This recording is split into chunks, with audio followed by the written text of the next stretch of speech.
Well, good morning, everyone, and welcome to the Juniper Center Thrive Live. We have conversations with guests to help clinicians and everybody else to try to normalize issues around mental health. We are all about trying to smash this stigma and help people live their lives in a much better way. So, I'm your host, Dr. Margot Jacot. I'm the founder and chief care officer of the Juniper Center. I am so happy to have this guest today. I love all of our guests, I have to admit.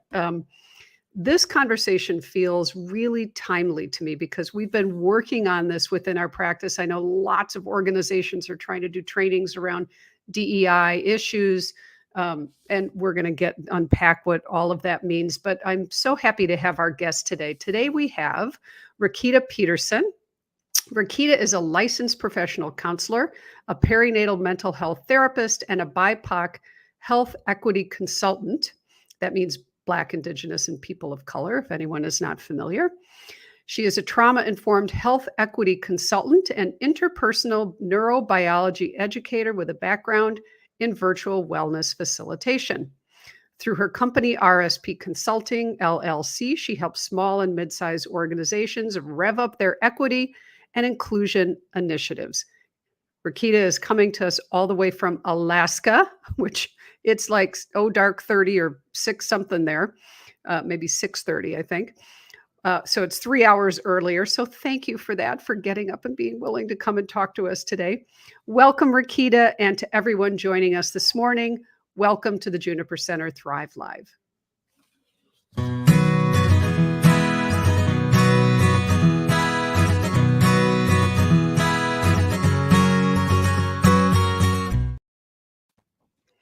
Good morning, Reketta. How are you? Good morning. Thank you, Dr. Margot, for having me. I'm really pumped at 6:30 in the morning. Yeah, you took a little sip of your coffee earlier. I don't blame you. I feel like we should have, delivered a carafe to you this morning as thanks for getting up. My goodness.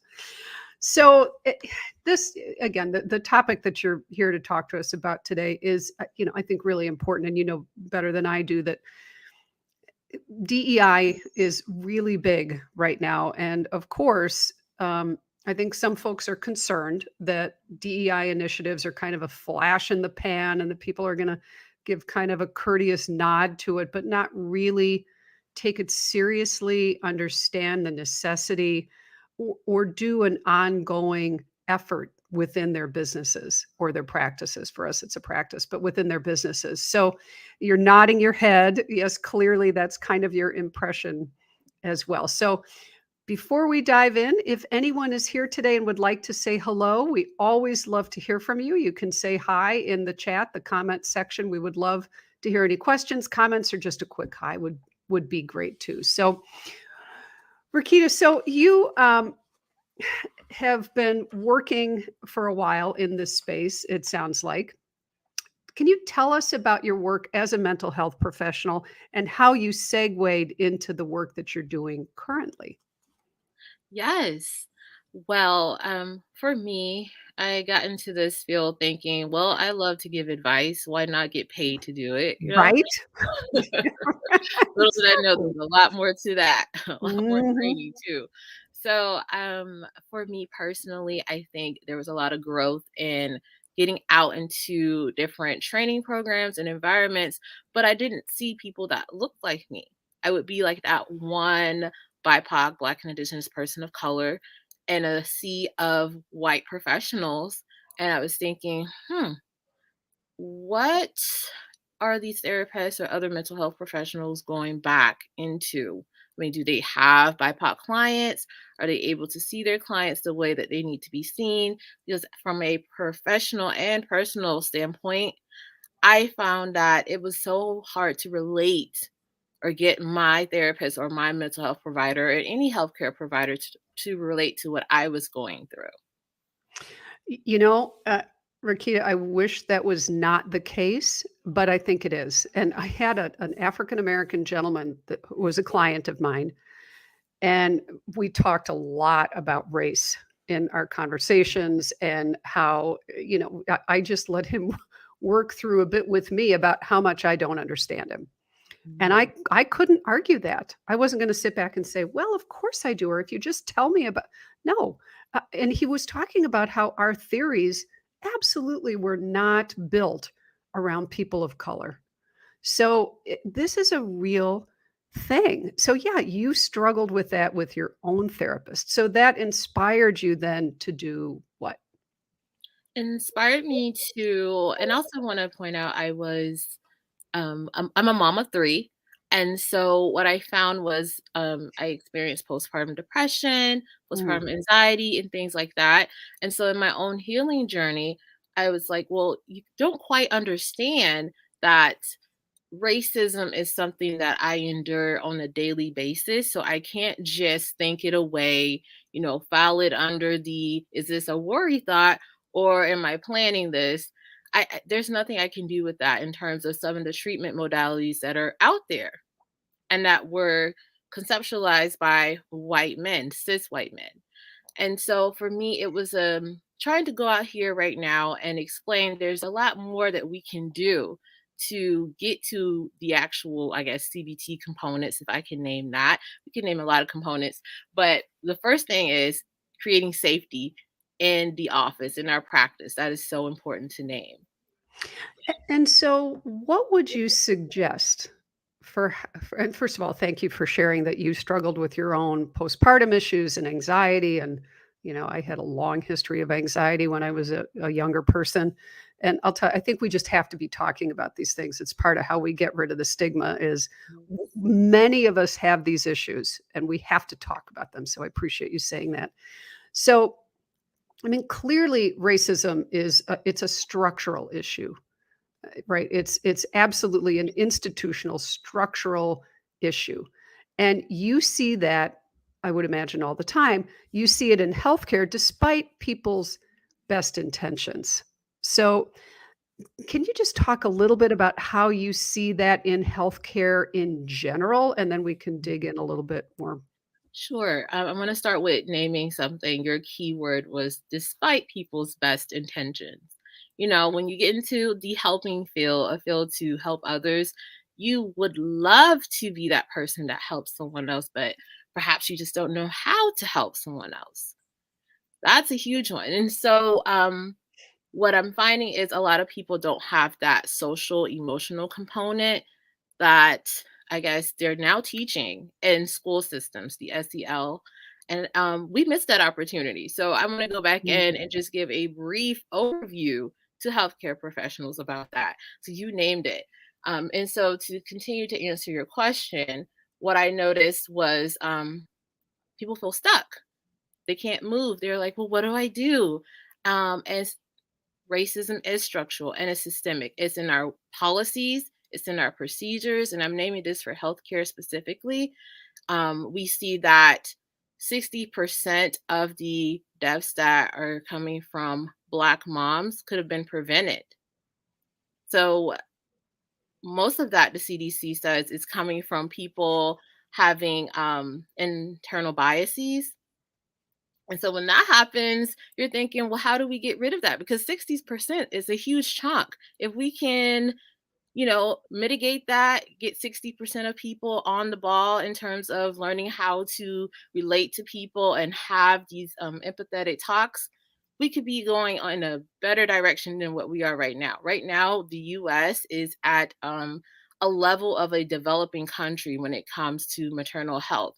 And we're naming not just the birthing experience, but postpartum experiences. Yeah, it's stunning. There was something on NPR recently about the death rate of African American mothers in the US. And it's not just an impoverished, because people think, well, people not. No, that's not it. There are huge inequities in healthcare just across the board. So, I mean, how horrifying. How can we possibly have any segment of our population have in the US have a 60% death rate? And that's just what's Yes, reported. So, I mean, that's just gotta be horrifying for you to hear and to ponder. So, right. how are you addressing that? Right. So I do want to just post that I'm in Alaska, and so we do have the Alaska Native population that's also facing a higher mortality rate. So I do want to name that. How am I addressing it? I'm addressing it by actually coming on to different spaces and getting the word out. I think a lot of people are like, "Oh, that's in the book.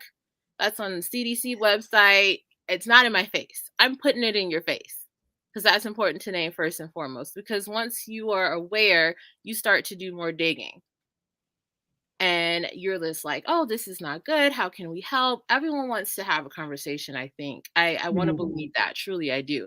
We just are not aware. So I'm just putting it in your face.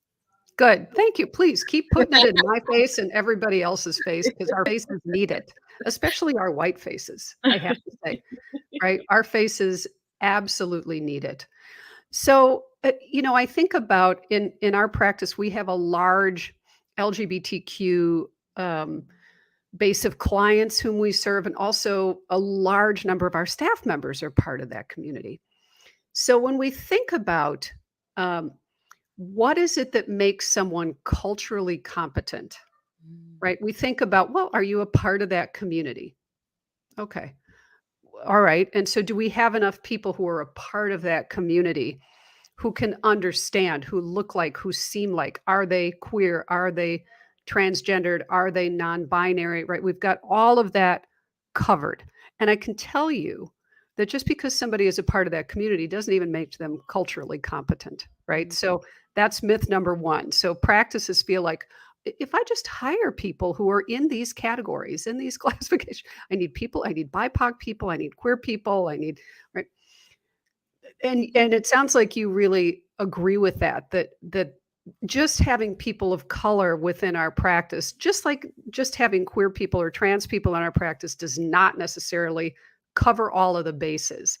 It's a much deeper process. So for us, we've started this year like many other businesses and practices. We had a trainer come in who did 3 extensive trainings with our team.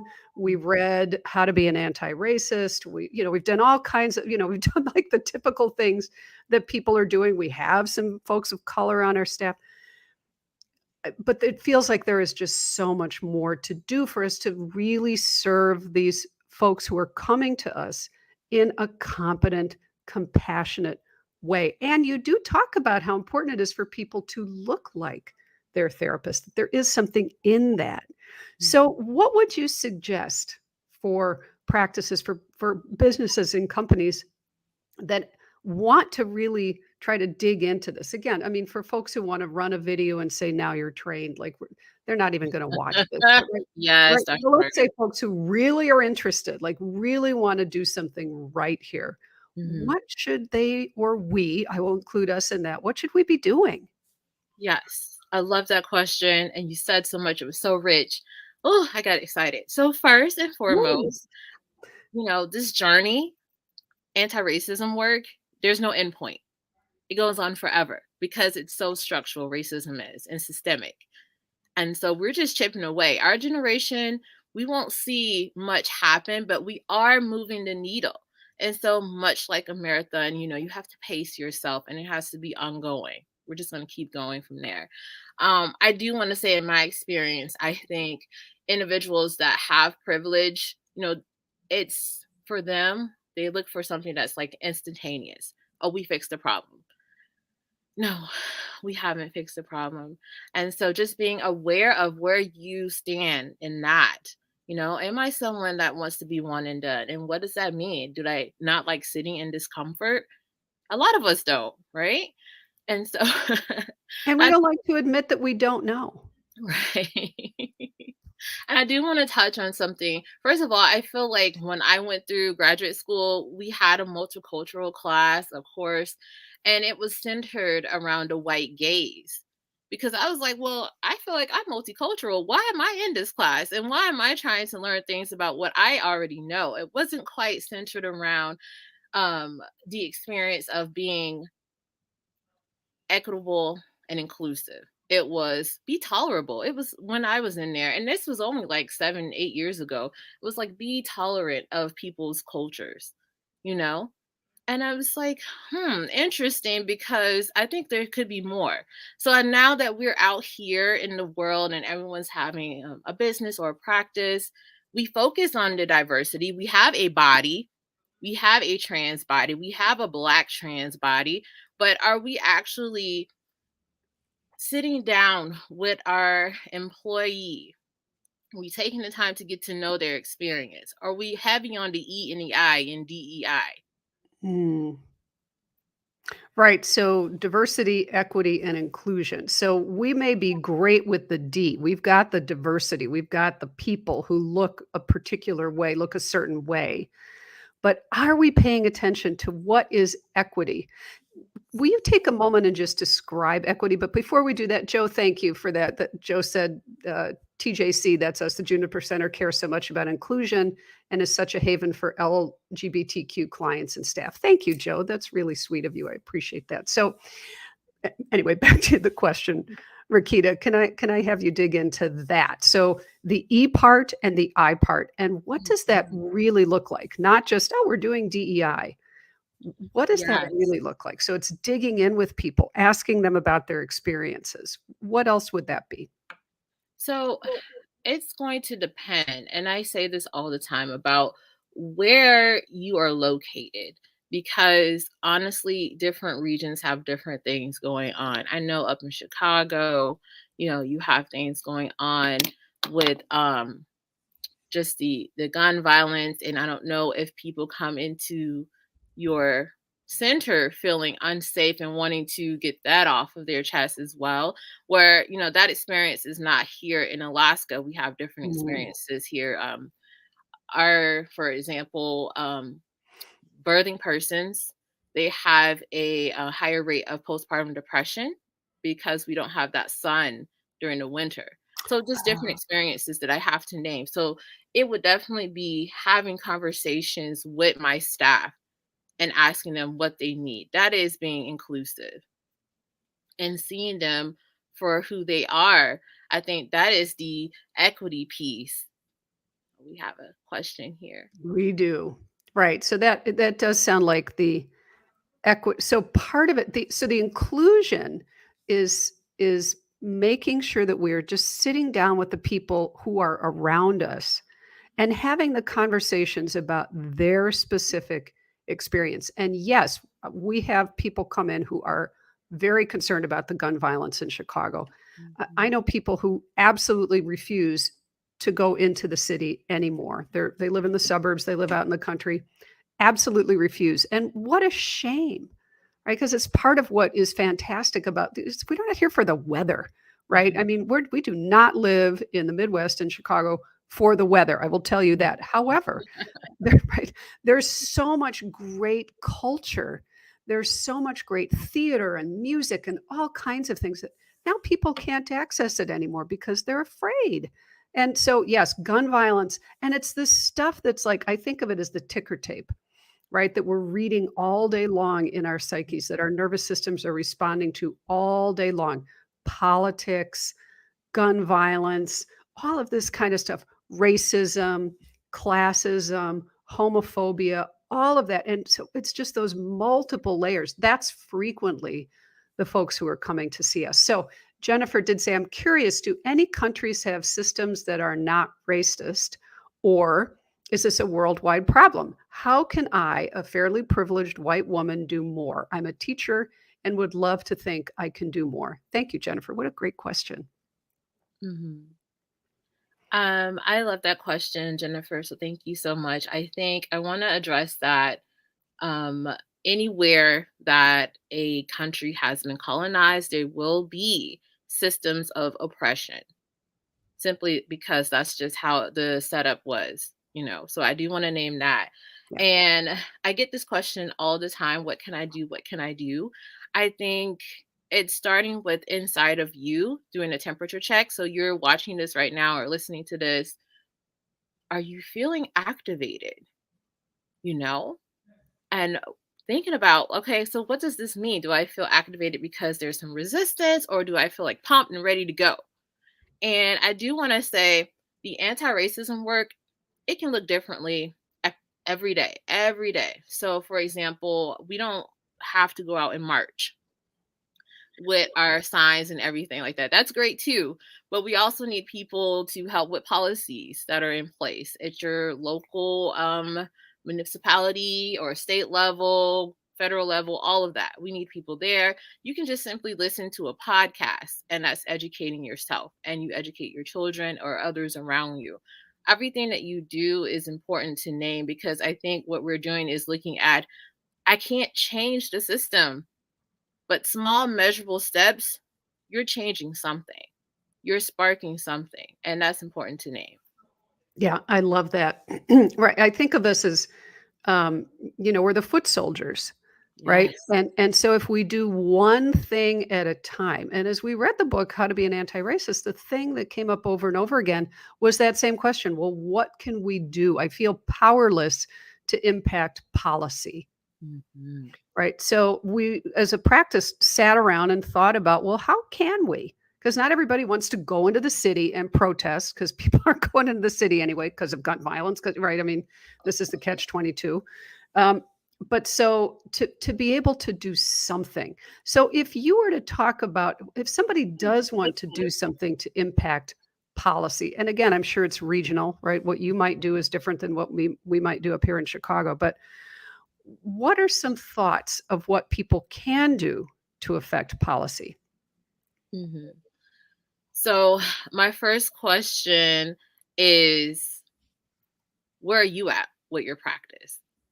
I think that's the first question I would ask someone, because I think someone's like, Mhm. I'm feeling pumped, I'm ready to go, but have you done the inner work for yourself? We want people who are out there actively engaging in communities and asking these communities what can they do, because sometimes it's just listening. We don't really want you to do anything else but just to listen. We'll handle it on our end. But again, it comes from a privileged standpoint, because automatically we assume that it's for us to go and handle. Like, let us do the work. And us being the majority here. And I think we have to name that sometimes just sitting back and just being a foot soldier that way is important. I saw your face, Dr. Margot, so I would love to know what your thoughts were. Yeah, I love that. Right? I mean, the yes, this is a big question that has been kicked around in our group is right. So we have a responsibility. What is it that we need to do? Who are we doing it for? Where does it begin? Right? These are complicated. I had a client a few weeks back say to me, because they were talking about the stuff that was happening in the city. There was, a carjacking that they had heard about, and they were very distressed about it. And they said, I'm so surprised by this because racism just doesn't really exist anymore. And I just thought I was going to drop off my chair. And as a therapist, right, what is my responsibility and what is Mhm. my right? And and so we had to have a little conversation about how that is just not a thing. Boy, that just flies in the face of so many of our white theories, right? Which is I have a belief, but I am not going to infringe upon your right to have your belief. Well, Mhm. I think the time for that is over. And of course, I'm not trying to tell them how to think, Right. but I said, let me share some resources with you. Mm. Let me share some data with you. Where are you getting that impression? Where are you getting that opinion? How did you come to find that? But even more importantly, and I discovered this when we were doing our training, our uh, DEI training with this trainer.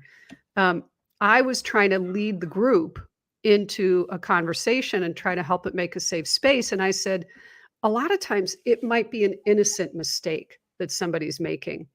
And Mhm. one of our therapists of color took real issue with that. Like, there Mhm. is nothing innocent. You do something repeatedly, it's not a mistake. Right. And so there's so much work to be done around for us personally. Where do I actually sit with this? And here's something that I tasked myself with. And my kids are mixed race, so this isn't something that I just sort of read about, right? I mean, Mhm. I'm stunned the way that my children have been treated with me present and people not realizing I am their mother, and things people have said right in front of me, sort of conspiratorially, about these two little kids of color. I'm like, are you kidding? So having that front row seat, and it's not even, I mean, I'm like in the 5th or 6th row still. I'm right. I still can walk around with this face and this coloring and, have all my privilege um, but it's just stunning to watch how these things unfold on a daily basis. And there's times my older son doesn't even pay attention to. I mean, I know it probably hits him, but I'm like, wow, Mm. somebody just said that or just did that, or he's a big guy, and anyway. So, but realizing what is, to kind of to your point, what are my inner reactions? When do I flinch? Do I cross the street? Do I have an automatic thought about, well, those people, 60% of them are dying in childbirth. If they would just get themselves to the doctor, whatever else my Mhm. automatic thought might be, and to not shame that, but to notice it and to catch it. And I think for a lot of white folks, we like to think we're good people, and a Mm. bad person thinks racist thoughts. So we don't let ourselves go there, because then we're saying I'm a bad person, as opposed to it's kind of a human thing, right? It's different. I don't understand it. I've heard certain things on the news, or I've read certain things, or I've been sucked into the institutionalized beliefs.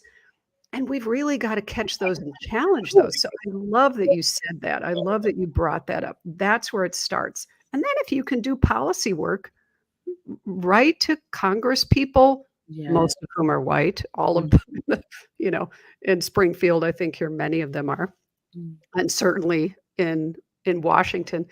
So there are some things that people can do at the policy level as well. So is there something, if you could kind of list the top 3 takeaways? I mean, Rakita, I feel like we could keep having this conversation, but if you could list the top 3 takeaways of what you would really want people to be thinking about after this conversation today, what would those be?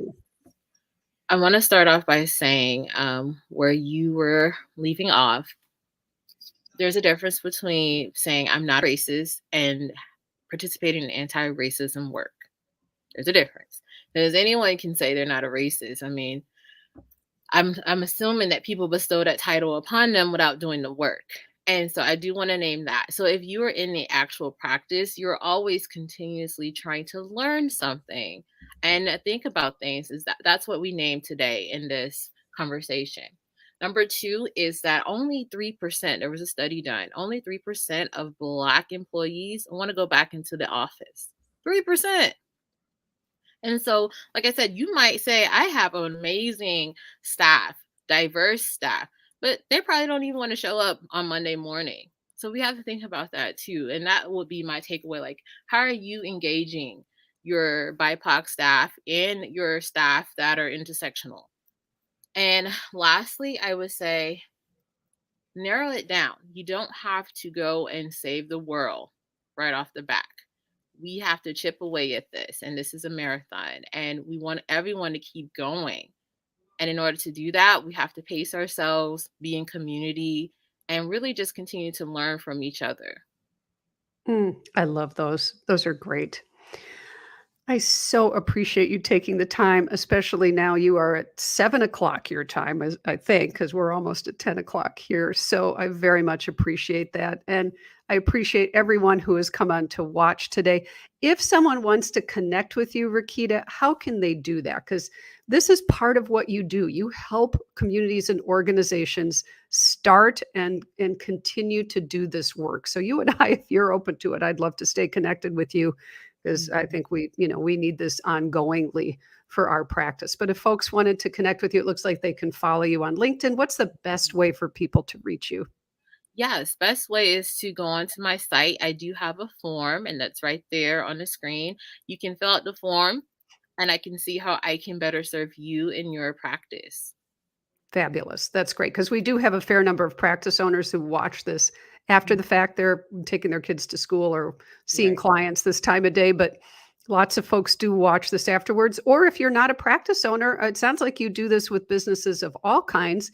You just also happen to have a clinical license, so you have Mhm. that lens as well. And for folks who are struggling or who are working with folks around postpartum issues. Those seem Yeah. like your real sweet spots. So, Mhm. Reketta Peterson, thank you so much for joining us today, all the way from Alaska. Great conversation. I feel like we just sort of took a little teaspoon and nicked the tip of the iceberg.